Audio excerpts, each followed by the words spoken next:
Yo, YouTube, what's up with your boy, Sports and Fitness Rants? I'm back, guys. Click that like button. Subscribe to my channel. What's up, y'all? Welcome back, guys. Welcome back, man. Got another great video for you guys today. As usual, you guys know the deal, man. And I want to thank you guys, man, for all your love, man, for subscribing to my channel, for commenting, the interactions with you guys. Much respect to all of you guys out there, man. I really appreciate that, guys. I'm a small channel, man. I know my videos are not flashy or anything like that. I get all that, guys. But I really appreciate you guys, man, and all the love, man. It really means a lot to me, guys. I'm not here for the money. I'm not here for the fame. I'm here for the facts. I'm here for the truth. And in this video, we're going to speak about something that I'm always hearing, and I'm tired of it. It's this idea or this comment I'm always hearing that Michael Jordan and the Bulls were always the favorite. And how, we're going to talk about that, guys, right? They're always the favorite, the quote-unquote favorite, guys. And you guys know the deal. Turn the volume all the way up, hit that play button, listen to the information. Remember, these videos are for educational purposes, right? It costs you nothing to listen to these videos, costs you nothing to subscribe to my channel. But the information I have is priceless, guys, priceless. Remember, these are facts here. It's the truth. And let's roll. So yes, guys, you have heard this many, many times, right? Michael Jordan and the Chicago Bulls were always the quote-unquote the favorites. And guys, listen, I've done a video about this. It was a long video, in-depth, going over, this aspect of Michael Jordan and the Bulls being the quote-unquote favorite. And I went over several examples or several instances when they were not the favorite.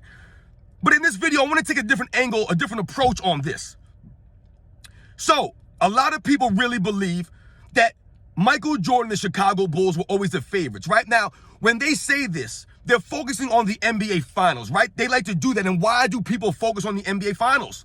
Why? Because it all goes back to you-know-who and the failures in the finals. So what do they say? All of a sudden now, Michael Jordan always being the favorite in the finals, in their opinion, is the reason why he was undefeated. Right? That doesn't make any sense, right? Doesn't make any sense. So basically what you're trying to tell me is that every time or every instance in NBA history that someone's been the quote-unquote favorite, they've won the championship. They've won the championship. Right? We know that's a false statement. Right? When people talk about being the favorites, though, also, what are we talking about here? Are we talking about the preseason favorite? Are we talking about the favorite going into the finals? Are we talking about the favorite after the All-Star break? What are we talking about? Which favorite are we talking about? Are we talking about the favorite from your local newspaper? From the local reporters in your hometown who are there picking to win? Are we talking about the favorites on ESPN or on Fox Sports or any of these other major networks? Their favorites? Are we talking about Las Vegas favorite, right? Because I believe that a lot of these people, when they use the term quote-unquote favorite, what are they referring to? They're referring to Vegas, the betting odds. So when we think about that way, if that's who you guys are saying made the Michael Jordan and the Bulls the quote-unquote favorite in the finals.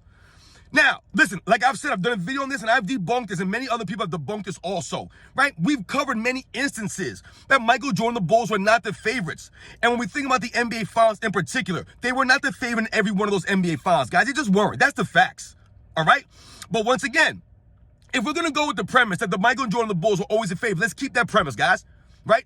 And you guys are talking about Vegas, betting on the Bulls and Michael Jordan. Why do you think that is, guys? Why do you think that was that way? Right? So let's say that Vegas had the Bulls as the favorite in every single finals. I don't know if that's true or not, guys, but let's say they did. What does that tell you, guys? Right? What should that tell you? What that should tell you, or what that should highlight, is that Vegas knew better than to bet against Michael Jordan. That's what that means. And that's what it meant. And I've talked about this in my other video, right? The Las Vegas people, the people who are in charge of creating these quote-unquote odds, right? The favorites, they understood basketball. They were watching Michael Jordan. They saw what this man was doing every single season. They watched the Bulls get better every single season, right? They were making it farther a little bit at a time every season. And what else did I tell you guys about Michael Jordan? Right? I've told you guys many times that Michael Jordan was known for being a fourth quarter killer, for being a closer, at the highest level. So if we think about those aspects of Michael Jordan, the Bulls improving, Michael Jordan being known as a closer, as a killer in the fourth quarter, as being the most clutch performer of his era. Vegas understood this stuff. So if you're going to say that Michael Jordan, the Bulls were always a favorite, as somehow that was a negative, all you're doing is highlighting the greatness of Michael Jordan. That's all you're doing. You're not taking anything away from him. All you're doing is highlighting his greatness as to why he was the quote-unquote favorite. Vegas was not stupid, guys. Would you bet money against Michael Jordan in an NBA Finals? Think about this, guys. Let's think about this for a second.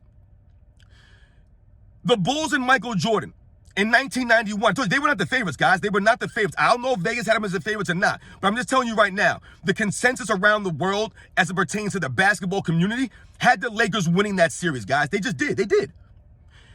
And when we think about that, and then we proceed to see the Bulls win back-to-back titles, the Bulls win 3 titles in a row, right? Michael Jordan dominant in the NBA. I told you guys, Michael Jordan being known as a fourth quarter assassin, as being the most clutch performer of his era. All this goes into the reasoning why you would never bet against a Michael Jordan-led team. I don't care if he was playing with the Harlem Globetrotters in the finals. I'm not betting against that man. And why is that? Because Michael Jordan was always known for raising his level of play in the postseason, right?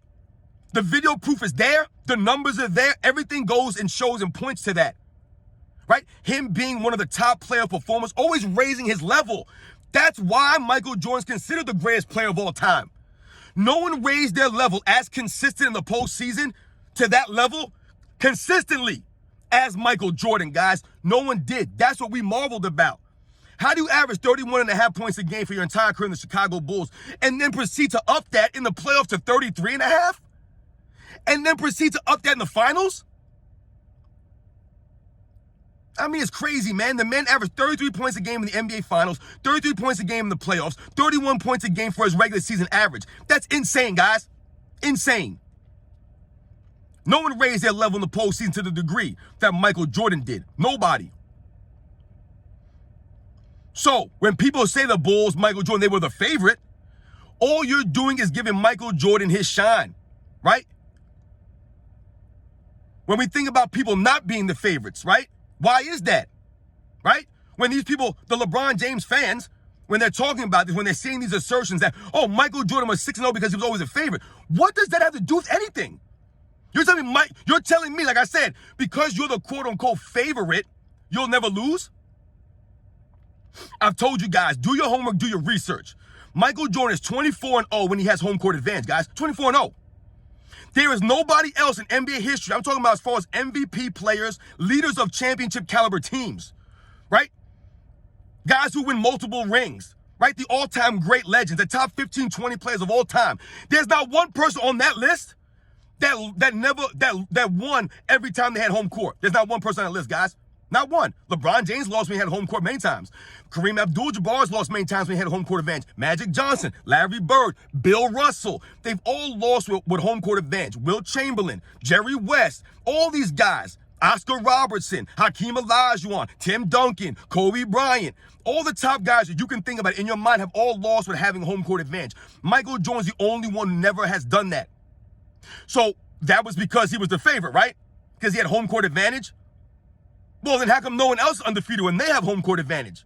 How come no one else is undefeated when they're the quote-unquote favorites? Because once again, we have to differentiate, and we must be clear. What kind of favorite are we talking about here? Right? Your local paper's favorite? The ESPN favorite? The preseason favorite? The going into the finals favorite? What are we talking about here? The Vegas favorites? Just because you're the quote-unquote favorite to win something doesn't mean that you're going to win. That entitles you to nothing. To nothing. Because let's be clear here, guys. You're telling me that Michael Jordan, the Chicago Bulls, they couldn't have fell into that trap where they're drinking the Kool-Aid and they're like, oh, we're the favorites going into the finals, guys. There's no one going to beat us. No, that's not how they approached it. That's not how they approached it, guys. They respected every opponent in the finals, which is why that's why they weren't beaten. They didn't half step. Michael Jordan didn't miss any games in the finals. And I told you he raised his level of play. Right?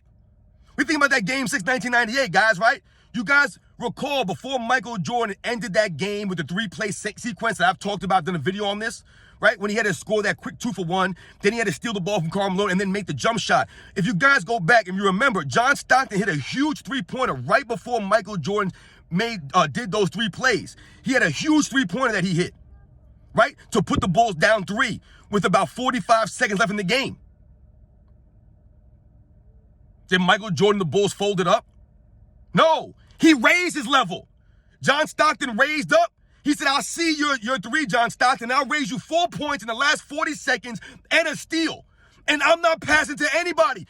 Think about it and look at those plays. He didn't pass the ball to one Chicago Bull. Scottie Pippen inbounded to Michael Jordan. Jordan scores the layup, steals the ball from Karl Malone, dribbles down the court, and shoots the shot. No one else touched the ball.